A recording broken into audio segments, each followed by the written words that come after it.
Now, before we can go on to putting all of our pieces together on our background that we just made, we have to do a little bit more learning about the element of space.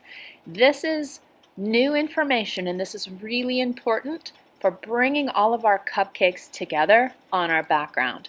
And it's pretty basic knowledge, very important for you to know. So listen up. The element of space does some pretty amazing things. The element of space makes objects on a flat paper look 3D. That's pretty amazing because paper is flat. And for an artist to make something look 3D, that's like an optical illusion. Take a look at this painting by Wayne Thiebaud. Now remember, he did not always paint things that you eat. He did sometimes paint other things. In this picture of paint cans, we know that this is painted on something flat. It's just a picture. It's not really paint cans. But we can see the front of the paint can. We can see the back of the paint can. We can even see what's inside the paint can. Now, if you think about it, that's pretty amazing because I'm looking at a 3D paint can and I know that it's not really 3D. It's painted on a flat piece of paper. That's pretty neat.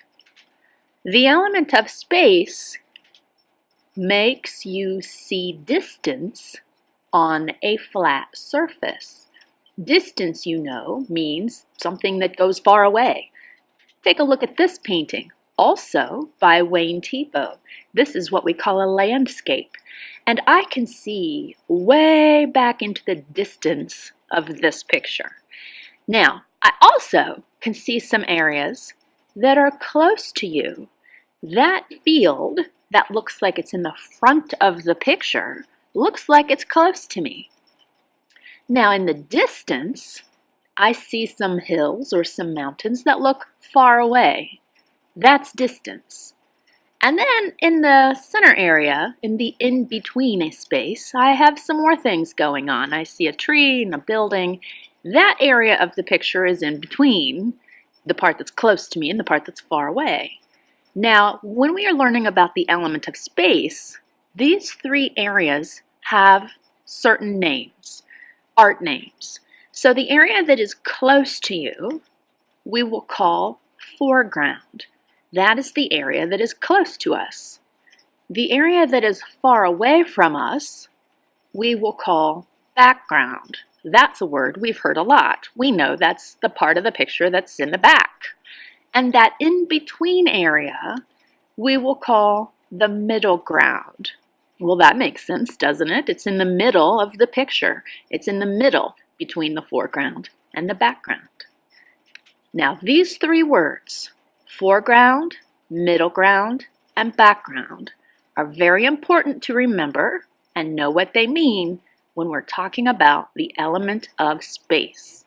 So now when I look at my project, this part, I'm starting to realize a little bit more information about what I'm looking at. Obviously, that wall is as far back into the distance as this picture goes. And so if I'm looking at my table surface, this area right here by the horizon line, that's going to be the background where my farthest away cupcake, okay? And then this area, down in the very front, the part that's near to me, that's going to be the foreground. That's where I'm going to put my big cupcake, the one that's close up. And then somewhere in the middle of this table is where I'm going to have my medium-sized cupcake because that's the one that's in the middle. And so I do have enough room here on my table surface to place all three of my cupcakes. I'm going to put one in the foreground, one that looks close, and I'm going to put one in the background, one that looks far away, and I'm going to put one in the middle, or the middle ground, and that's going to be in between my close one and my far one. Easy. Let's do it.